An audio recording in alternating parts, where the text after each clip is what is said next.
deeply religious people will declare for themselves and others in that religion that all the other religions are false. False. And if not false, just make preposterous claims. It is so obvious to them how false all the other religions are. And I guess I've been trying to figure out if I need to try and make sure my life ladders upwards. Oh, let me get back to that. Yeah. So it may be that the most important role of church wasn't to give a specific recipe for how you pray, or again, who you pray to, or when you pray. Maybe that wasn't its greatest value. Maybe its greatest value was the community that it created. Mm-hmm. Everyone comes together and they're all in one room at the same time. That's not happening today. Do you think you would be happier if you believed in God? I'm a pretty happy guy. Do you think you'd be happier? I don't know. I've seen very happy people in celebrating their version of God. But then there are other people who are really happy in their version of God. And here's the problem. Deeply religious people typically find other religions. Deeply religious people will declare for themselves and others in that religion that all the other religions are false. False. And if not false, just make preposterous claims. It is so obvious to them how false all the other religions are. Now you go to this religion. It is obvious how preposterous the rest of the religions are. You go around religion to religion. And so what's really going on here is devout people in so many of these religions are atheists to every religion but their own. Every religion but their own. Okay? How can a mountain have moved to Muhammad? That can't be. Okay. Oh, but yes, the creator of the universe impregnated a woman in the Middle East 2,000 years ago. That's more believable than anything in the Quran for this person. Okay? And then the Jews, he's saying, Jesus is the son of God? What are you crazy? Where'd you get that from? He's a good Jew, nice prophet, but son of God, you're going too far. So everybody's saying what's not true. So they're atheists for every other, they just don't believe any other religion. Whereas an actual atheist just has one more religion to that category. It's your religion. The atheist agrees with you that all the other religions are preposterous in their claims. But they also think your religion is preposterous. And people don't accept that. It doesn't land well. So I don't have any problems with people being religious. I don't have any issues with that. I don't try to impose other people try to do it. I've seen them do this. I have a quote where I'm misquoted just because they want me on their side. Okay, you ready? It's a simple quote. If every time I tell you science doesn't understand it, and you say, well, God must be that. God made the universe God made life because we don't know how to make life yet. If that is your definition and understanding of God, then as science progresses, it will solve these questions,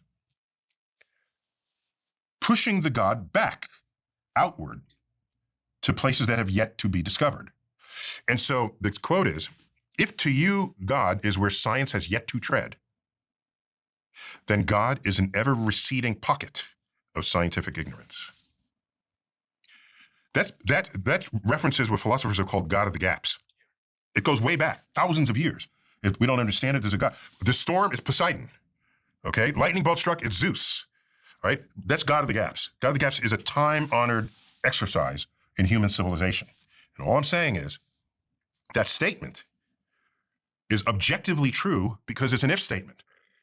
If to you God is where science has yet to tread, then as science continues to tread, you're a shrinking pocket of scientific ignorance. That's your God. Okay? It's not an opinion. That's a statement of an if statement, the consequences of an if statement. I've had people take the second half and put it on a t-shirt. God is an ever-receding pocket of scientific ignorance. Neil deGrasse Tyson. That's not what I said. That's half of what I said. And that's only true if to you, God is where science has yet to tread.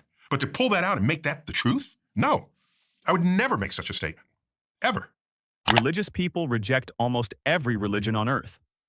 A Christian will say the Quran is false. A Muslim will say the Bible is corrupted. A Jew will reject the idea that Jesus is the Son of God. Each group sees the others as obvious nonsense. The atheist simply applies that same skepticism to one more religion. This pattern exists because religions are human traditions, not verified truths. Anthropologists count over 4,000 religions in human history, all making competing supernatural claims. They cannot all be correct. Then there's the God of the gaps idea Tyson mentions. When ancient people didn't understand lightning, they said Zeus caused it. When they didn't understand storms, they said Poseidon did it. Science later explained those phenomena through physics and atmospheric science. The same thing keeps happening. Every time knowledge expands, the space where a supernatural explanation is needed gets smaller. Happiness doesn't prove a belief is true. People can feel happy believing many different things.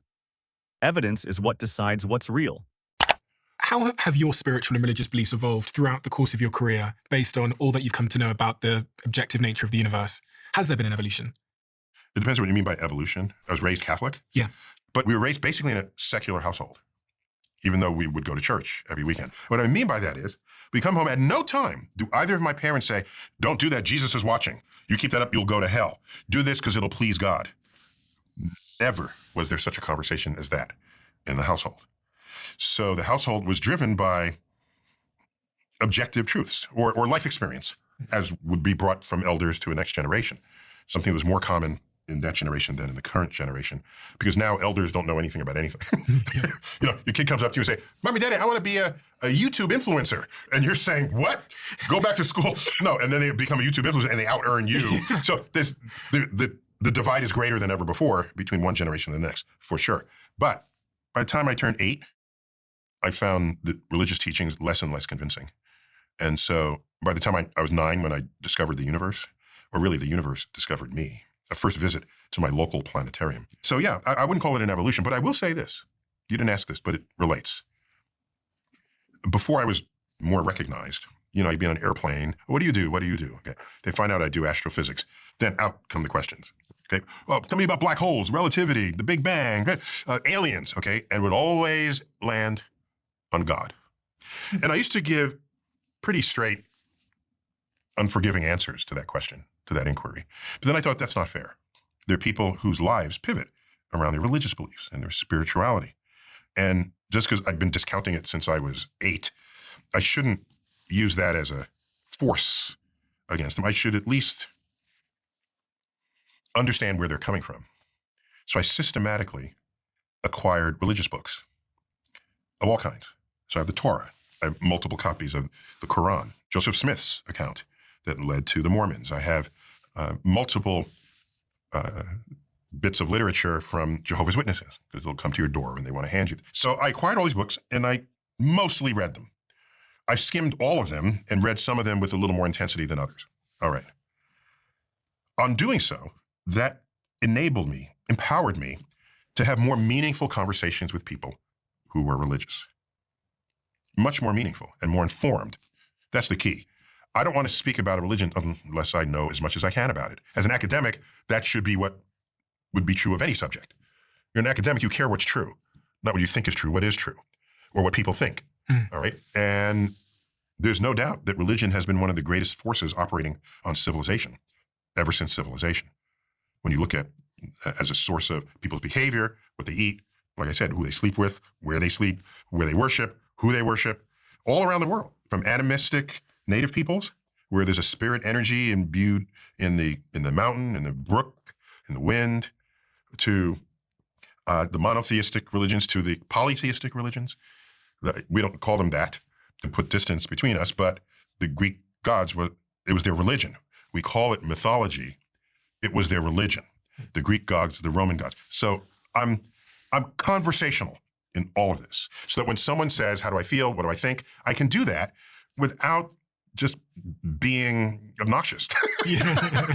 And so, and have a meaningful conversation. I haven't done that. You haven't? No, I haven't. But it's such a good idea to do that, especially as someone in my position that does a lot of talking with people and asking questions. But the first thing that sprung to mind was, there was actually 2 questions that sprung to mind. The first was, how did that change you, reading all those books, outside of you being able to relate with those, well, being able to talk to them in a different way? And the second question, because I've watched Cosmos, I've watched it several times. It's one of me and my partner's favorite things to watch is you going from the very beginnings of time through the universe into where we are. You gotta love that calendar too. Oh my God, calendar. it's my favorite thing. And I try and persuade everybody to watch that. My question was about, because I watched that and I watched how the universe has evolved over time, or at least our understanding of it and how it came to be, is did humans evolve at some point to believe? Are we meant to believe? Well, so the best way to ask that is, let's go back to the earliest humans we have fossil records of. And we can go back to Neanderthal, for example. Neanderthal is a branch of hominids that went extinct, basically. There's some crossbreeding, and there's Neanderthal DNA in many humans today. But as a branch of the hominids, they went extinct. So the Neanderthal, then there's Cro-Magnon. We're Homo sapiens coming after Cro-Magnon.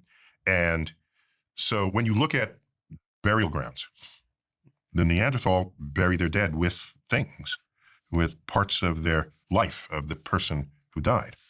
Now, why would you do that unless you had some belief that there was something more to come for that person? I mean, probably the people who took it to the limit were the Egyptians, all right? For the Egyptian royalty, I mean, they bury you with all kinds of stuff. Yeah. And in fact, in Greece, I read this. It's not that I researched it, and I'm not a scholar in this, but that when they buried you, they put a coin in your mouth or in your hand, somewhere on your body, so that when you got into Hades, you can tip the ferry boat driver to cross the river Styx to get into Hades. You might even say that's the beginning of what it was to be human, when people started thinking that way about dying. I mean, you might even invert the question and say, it's not when did we start, it's we existed in all the ways we know what ourselves to be when that ritual came upon our ancestors. When people start studying the universe seriously, religion starts falling apart. Modern cosmology explains how the universe formed through the Big Bang about 13.8 billion years ago. That model is backed by measurable evidence like cosmic microwave background radiation and galaxy expansion. None of that comes from Scripture. The Bible describes a completely different picture of the universe, written by people who thought the Earth was the center of everything. Genesis even calls the moon a light, which is wrong. It reflects sunlight. When Tyson says he began questioning religion as a kid, that tracks with what science education does. The more evidence you learn, the harder it becomes to accept claims that rely on authority or ancient tradition instead of observation and testing. Science doesn't ask you to believe. It asks you to check the evidence. And the survival benefit in believing? I don't know. Really? Yeah, I don't know. We're pretty sure there's a survival benefit of groupthink. And religion is groupthink, if there ever was. It was, we will all believe this in this way, and we will behave in that way on those occasions, and you will not deviate from it. And part of that package of beliefs includes statements about the afterlife and how you should behave in this life. Otherwise, you don't go to heaven, you go to hell. I don't think Judaism has a hell, but you're not as rewarded as you'd otherwise be. Now that forms a corpus of beliefs that can be highly binding of a people's. And especially if some other peoples come up and they do other things and you don't understand it, you don't know what it is, and they're a threat. And so you keep them out, you do whatever you can to preserve your traditions relative to theirs. Ultimately, that in its worst manifestation is all-out war, where you just kill people who don't believe the way you do. So maybe religion is kind of what defined humans in the fossil record. I mean, like I said, that's an interesting inversion of that question. Not when did humans begin being religious. You define who we are as humans as when religion showed up in the burial grounds of cavemen. You just talked about us being bound there by certain shared beliefs and ideas. Yes. And I think I think ritual is one of the strongest binding forces of society that we have. And I think that people are maybe unbinding. If you look at the narrative in society, it's about be your own boss, stand on your own 2 feet. More people are lonely, living alone, having less kids, are working freelance and remotely. So it feels like, in a weird way, we're becoming more independent, and there's somewhat of a cost to that. And actually, my friends that are struggling the most in their lives are those that have the least dependence on a village. So I always wonder if we need to ladder up to the universe, i.e. me, my family, maybe my village, maybe my country, the planet, the universe, in God. The metaverse? Yeah, and like God. The multiverse? Yeah, so let me just react to that. There have been studies about the psychological effects of this kind of life, basically the social media too early in one's life force that operates. But I don't know. I don't want to be the person who says, in my day, we did it right, and you youngins don't know what you're doing, and you're all going to... I mean, I've seen the films of officials smashing pinball machines with sledgehammers saying it will be the death of the next generation. because they're not studying. It's gambling. You see people burning rock and roll records. You know, we've seen this, and I don't want to be that guy. I'd rather be the person that says they're going to create a whole other reality that was not my reality growing up. And I don't know that I can or should value judge that. When they come up in the ranks, they'll be mature adults. They'll figure out what the rhythms are of that world. And I will say, however, that if you go far enough back, no one ever traveled anywhere. You spend your whole life not going more than 30 miles from your hometown, a couple hundred years back. So now people do actually communicate with countless thousands of people around the world. So it's different. I'm not value judging it, but it's different. And you're exposed to different ideas. Maybe it tribalizes you more, or maybe it softens you. It has the power to do both. What concerns me is because when I post to social media, I've learned the art of not expressing an opinion because I don't care what your opinion is. I don't care that you have my opinion. What I care about as an educator, and especially as a scientist, is that your opinion is based on objective reality, objective truths. If you have an opinion where the foundation of it is what? Then you're just floating. And then if you rise to power of laws and legislation, and then you shape a society based on what you think is true or want to be true rather than what is objectively true, that's a recipe for the unraveling of civilization as we know it. So this loneliness bit, I don't know how to comment on that. I don't have the expertise, but I do know that I don't want to be the person on the rocking chair. Get off my lawn. And I guess I've been trying to figure out if I need to try and make sure my life ladders upwards. Oh, let me get back to that. Yeah. So it may be that the most important role of church wasn't to give a specific recipe for how you pray, or again, who you pray to, or when you pray. Maybe that wasn't its greatest value. Maybe its greatest value was the community that it created. Mm-hmm. Everyone comes together and they're all in one room at the same time. That's not happening today. Like you said, people are less religious today than ever before.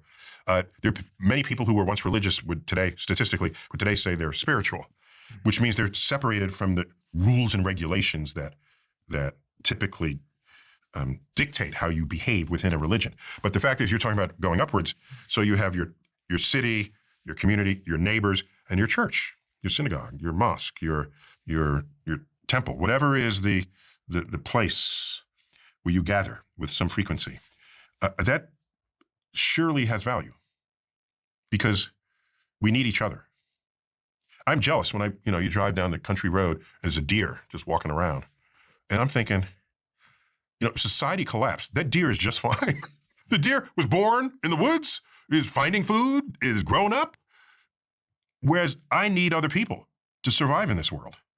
I don't know how to hunt. I don't know how to skin game. I don't know. I like knowing that there's a quart of milk waiting for me on the grocery store and ready to eat cereals. We have an interdependence as never before. Mm. And how do we maintain that without scattering to the winds? You said you lost both your parents in the last 5 years. Yeah.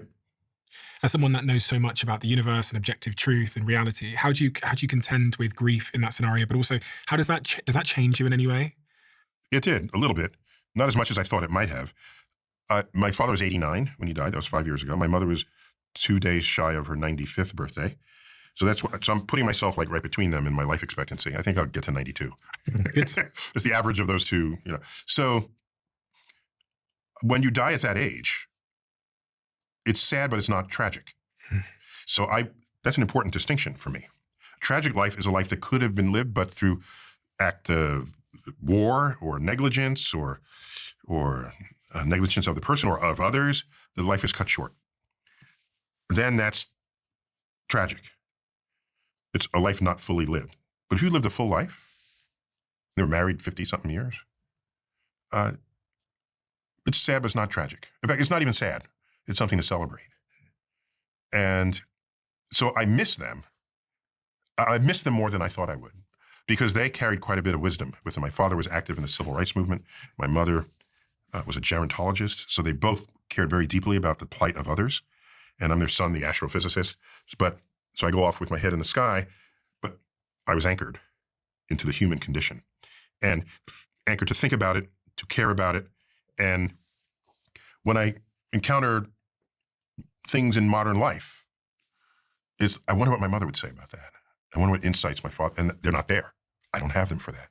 So the way it's changed me is it has put a greater expectation of me on myself to make sure I have wisdom that I can share with my kids, my 2 kids, the kind of wisdom that I gleaned from my parents.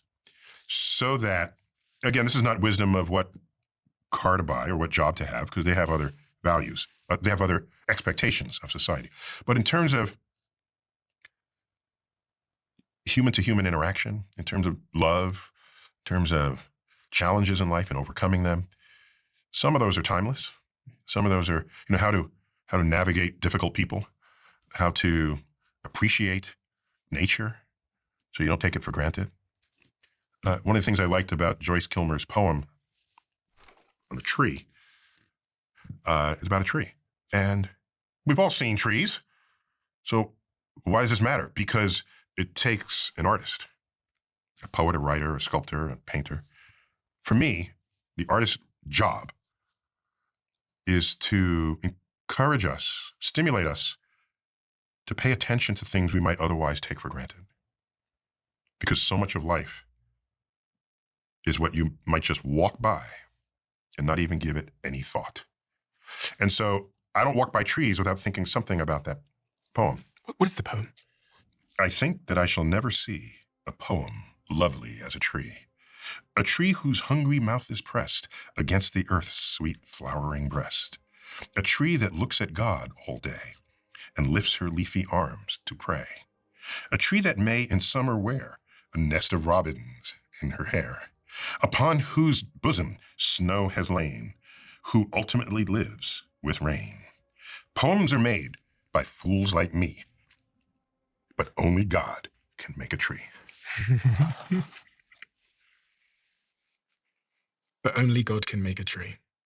I spend so long these days thinking and talking to people about what all of this means. And I've got more and more, I saw you talking about the simulation theory once or twice. Mm-hmm. And I started to fall into that, that whole of thinking. Oh, yes. You got to, step outside every now and then and, smell the roses.